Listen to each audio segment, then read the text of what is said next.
Dollar. Dirt and money, no soul. Had to go and get it, ain't no time to kick it. Got a stack of flip for my foes. Dollar. Please tell me you can hear me. Don't turn your back and don't neglect me. Just let me know if you need me. Dollar. Let me watch out for my partners. Keep my money long, get my team strong. Let me run away from my problems. Yep, what's good, original crew, man? We're back. Hey, man, we're back. That boy Zeph just dropped another visual. We got Screen 4 ain't real, dog. Hey, make sure y'all check out the links in the description box. Down below. You already know where to go. If you want to first support, all you got to do is check out down below. Also, if you enjoyed today's video, like it with a thumbs up. But Screen 4 ain't real, dog. Let's go. Let's check it out. Let's see who's about. You ready? All right. So the scene starts on a lonely night. It seems like every single one of these movies starts off with an average white woman in a yellow dress. They're out there chilling in the kitchen, and one of the girls is out there glazing one of the guys she's talking to. Girl, you've been looking at that phone all day. Who you texting? It's this new guy I'm talking to. He's really tall, dark chocolate, lots of abs. What is that? He is so fine. And I'm out there listening to that description, and I'm like, hold on, he sounded just like me. Sit down, big fella. They must have saw that Zeph Instagram post. Wink, wink, nudge, nudge. But while they out there saying Zeph I are so fine, we get a call on the telephone, and it's none other than Ghostface. They answer, and they're like, hello? Who is this? This is the last person you're gonna see alive. Now open the door. And this scene just proves that you could tell somebody has no brain cells simply by the way they speak. What nigga on the planet is going to hear you threaten their life and then open the door to their death? What was your plan here, dog? If she says no, you're just gonna be like, aw, man, and run off like you swiper, my nigga? You're a bot! They go out to make sure the door's locked, but like a girl asking, is it in yet? That boy already inside. With Ghostface stabbing Shorty through the throat. And before the other girl could even escape, we get a peekaboo, nigga. And she gets... Nigga, how you go from this side to this side? Nigga, this ain't the electric slide. You ain't gonna just slide to the left. Slide to the right. Crisscross. Stabbed through her neck. Now, I know you're thinking them kills were pretty goddamn fast, but that's when they reveal that this whole bit was fake. I knew it. With the whole intro of the movie being this fake-ass scream. This pump fake-ass movie, bro. I'm about to turn this the fuck off. And they had the audacity to do this not once, but twice. With these two blonde ladies committing white-on-white crime. Nah, it really be on. But after a while, we finally arrive to the real two characters. And they out there talking on the phone, just having a good time. Yeah, I don't know, I'm probably gonna pass it in tomorrow. Girl, you better, you know it's... Hey, are you okay? And she goes downstairs to check up on her friend, only to get a call from Ghostface. Jade, are you there? Jane isn't here anymore. What did you do with my friend? Come on, shorty, don't you want to play a game? Was that the last time they did house phones in them? We don't need got house phones no more. Most people don't. Boy, I ain't gonna hold you. Get a Gen Z or Gen Alpha or rotary phone. Tell them call somebody. They be like, how am I supposed to do that? They be like, I can't walk around with it, dog. Motherfucker stationary.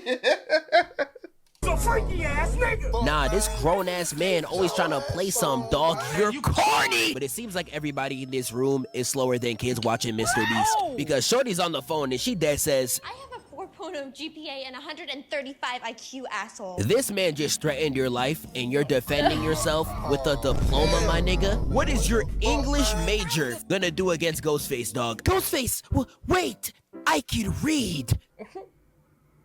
Boy, if you don't get... And Ghostface continues to tease her on the phone saying, 4.0 GPA? Ah, so you're good at reading, huh? Read this, bitch.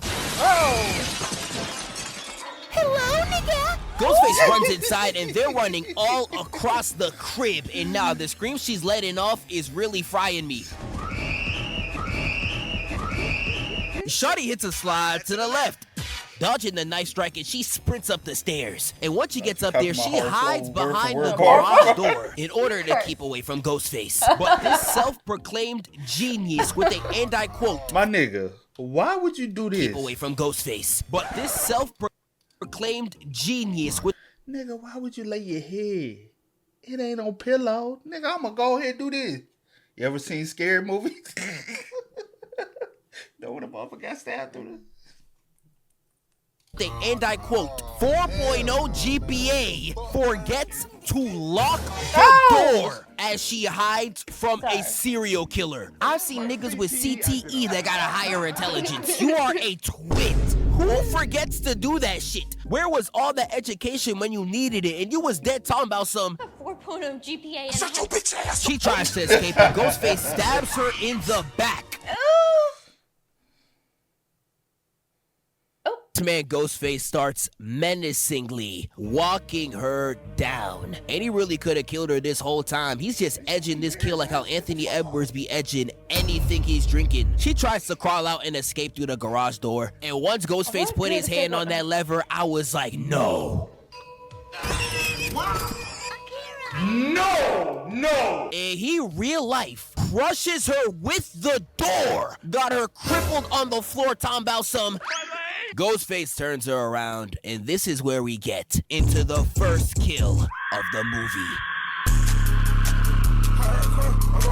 And we started off with Sidney Prescott, the original protagonist all the way back from the first movie. And she is the next victim on the list. And now this is dead frying me. Ghostface will not let her rest whatsoever. They keep trying to... Man, my nigga, I don't know why you still targeting Sydney. She ain't gonna die, bitch. Nigga, we all wait to the fourth movie. She's still the only soul. Well, Gail.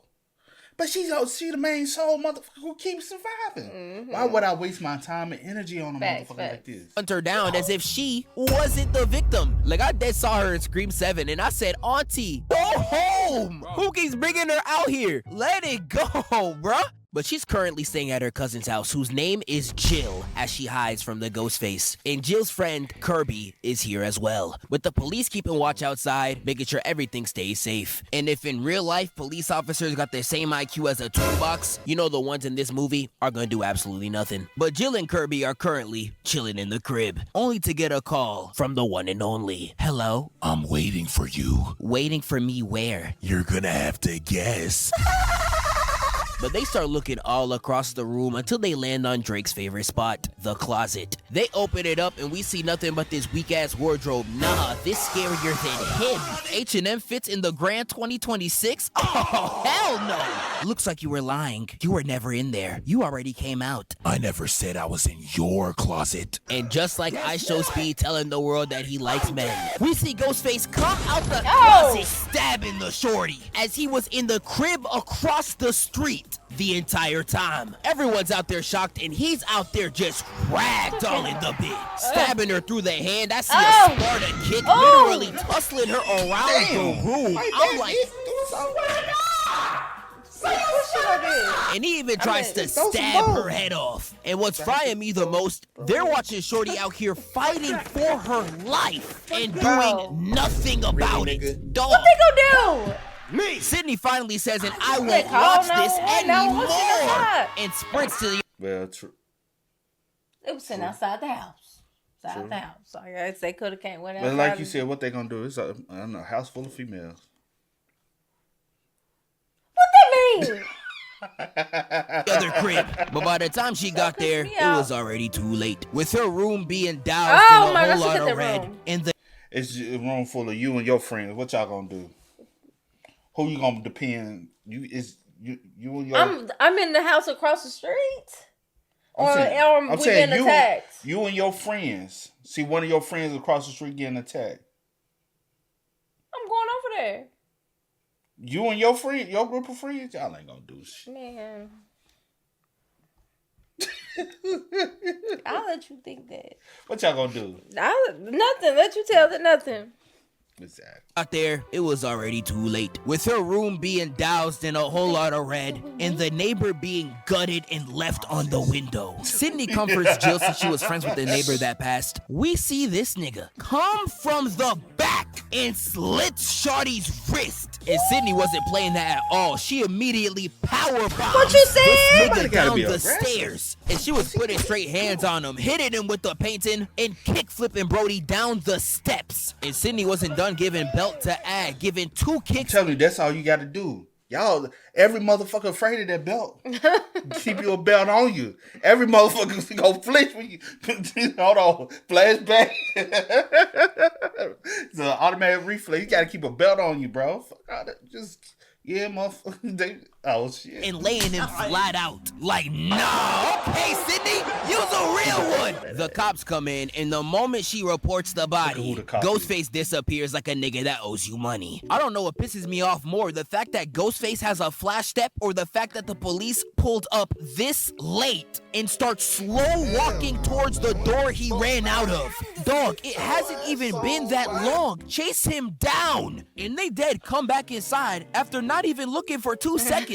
Out here saying, so did you find him? No, nigga. I'ma just move. That's the way he got him scratching down. See, did you hear? For 2 seconds. Out here saying, so did you find him? No, nigga. I'ma just move on, bro. Y'all pissing me off. And that takes us to the hospital, with Sydney and the gang recovering from their wounds after that last encounter with Ghostface. Sydney's assistant leaves the hospital only to receive a call. And it's one of the coldest in the entire franchise. I can't even hold you. This is Rebecca. Sydney Prescott, please. I'm handling Miss Prescott's calls and appearances. May I take a message? You are the message. I can't even lie, that's a bar. You get white people mad enough, they start talking like Sasuke Uchiha, and Ghostface was not done dropping them bangers. I see you walking down the parking lot like you got time, but the reality is, you don't. She tries to turn on her car, but ends up putting on the panic button instead of unlocking it. I ain't seen a fumble this bad since Steph Curry. She finally gets in the car and tries to get it to start, but her engine out there sounding just like these.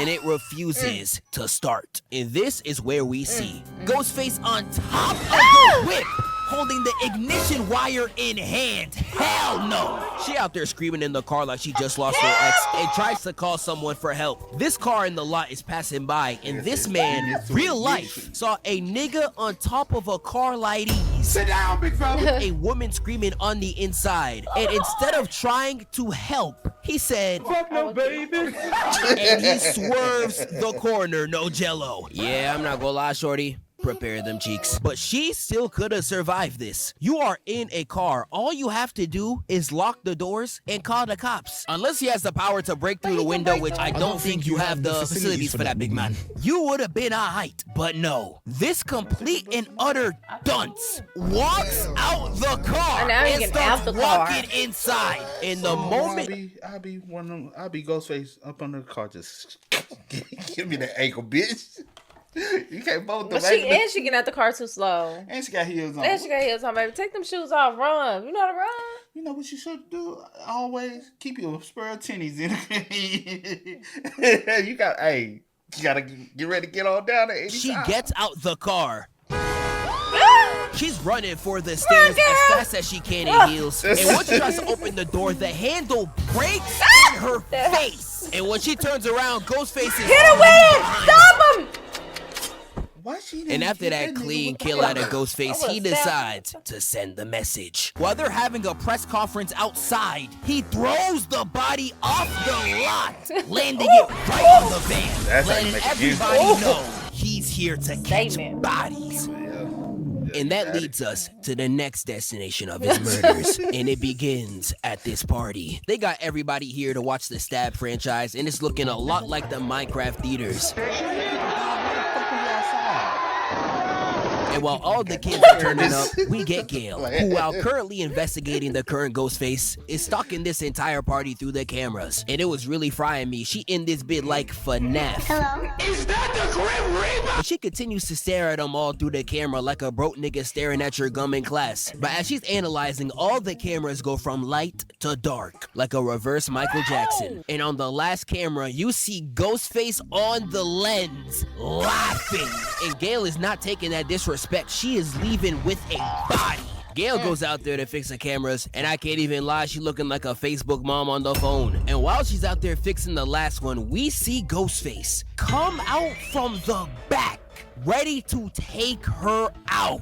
Go for the stab, we get an instant weave. Ghostface gets to chasing, and nah, this is real life looking like a Looney Tune scene. They're hiding behind the haystack like Deehees. Oh nah. She continues to fight for her life while Paul Blart the mall cop is running down the lawn to save her. Gail gets pinned down by Ghostface, and while he's looking down on her lady, the cop comes in with the "and I you not." Some of the worst aim I done ever seen. Nigga, how you a cop? He right here. You shoot all the way up. Get down from up there. That's a warning shot.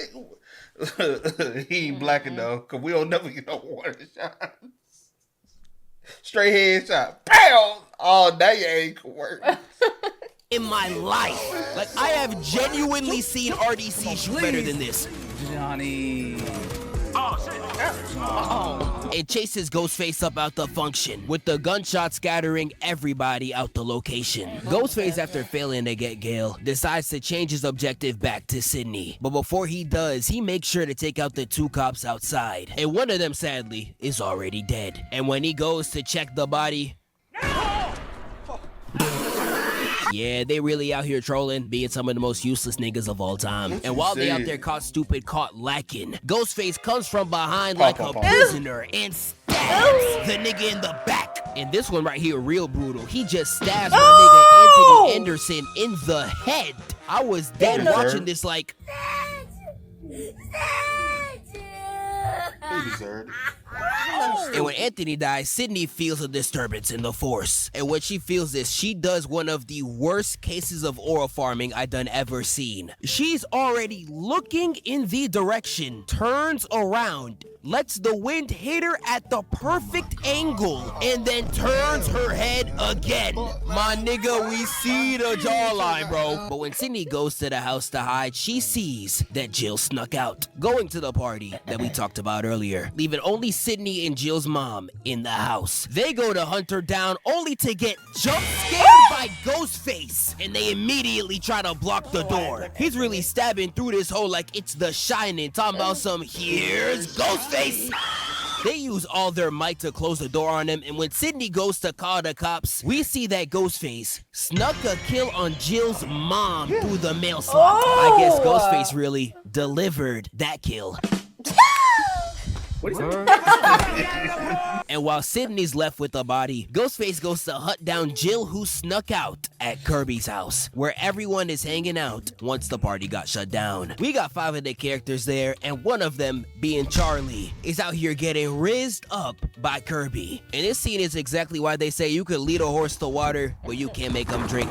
You can't teach this type of hunger to a nigga. She's putting her poom poom flat on the table, and this nigga selling the bag. She out here talking about some, yeah, it's so great to have you here. And he gonna be like, bro, nobody's calling your name, my nigga. The conversation keeps going, but in all seriousness, it's moving just like this.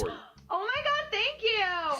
Uh-oh, I don't have any money to pay you. You're not getting your fucking pizza. But he somehow locks it in and is about to secure the kiss. Nerd niggas that be frying me, they be shooting shots like this to the most beautiful woman you'd have never seen, and it will somehow make it in. How? How, Sway? But the moment he's about to lock in the kiss, this random comes into cock block talking about some, what did I miss?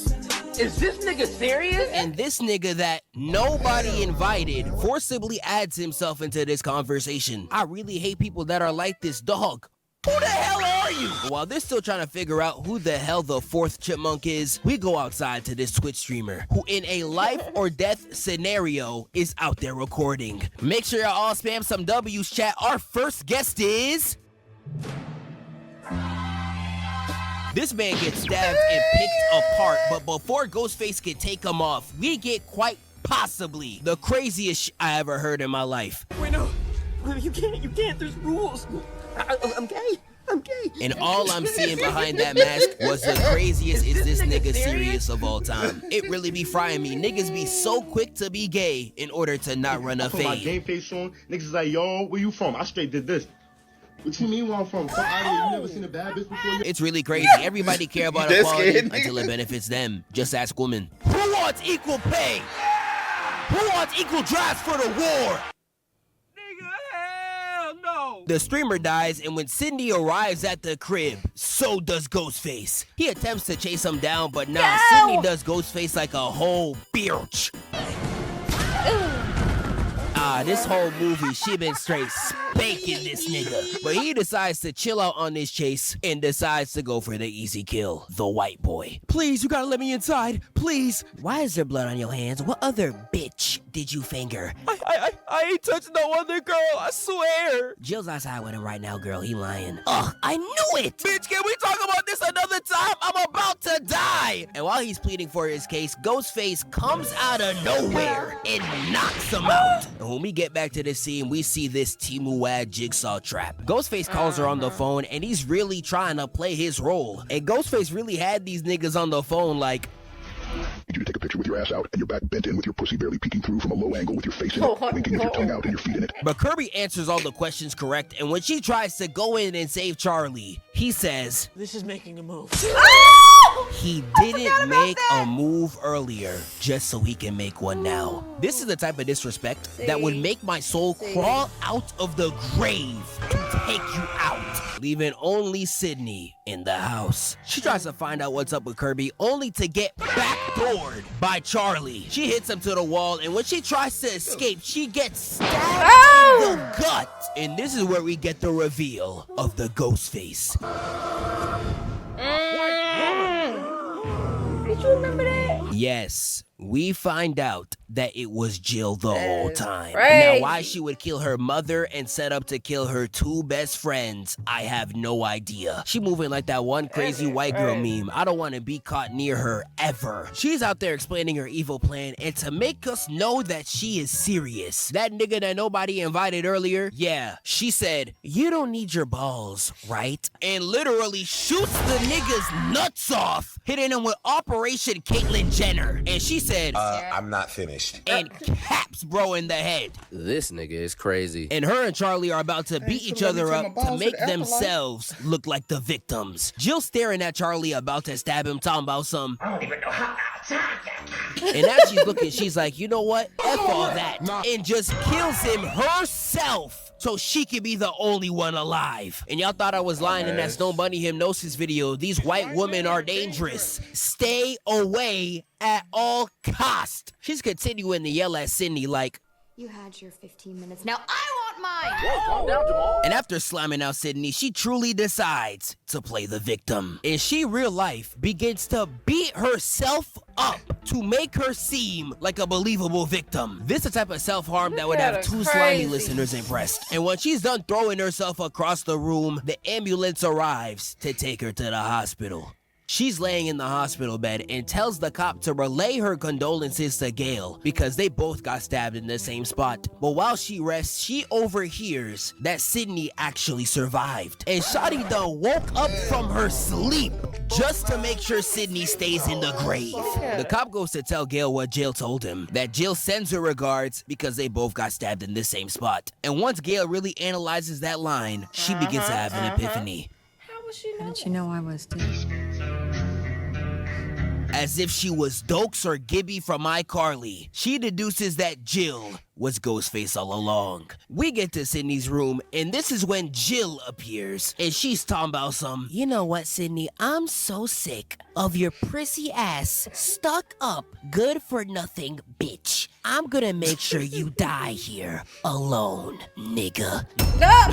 Why you gotta add that, my boy? Shorty all throughout the room, and I'm not gonna lie, she is packing her up, and she goes 2 for 2. Cause once the cop comes in, she puts that nigga in a blender. Like, how are you a grown man getting whooped like this? The cops are willing to. Is that Dewey or Doofy? Cause I mean, goddamn. To use lethal self-defense on anyone darker than Steph Curry, and you just allow her to beat your ass with a chair. You are a fraud. She grabs the other cop's gun and then hits the RDC. You can show yourself now. What? Girl. Easy. There are about 815,000 molecules in your energy. Making the other cop get up from across the room, and she booms her too. She holds Gail at gunpoint about it. Bitch, you ain't know how to drop. So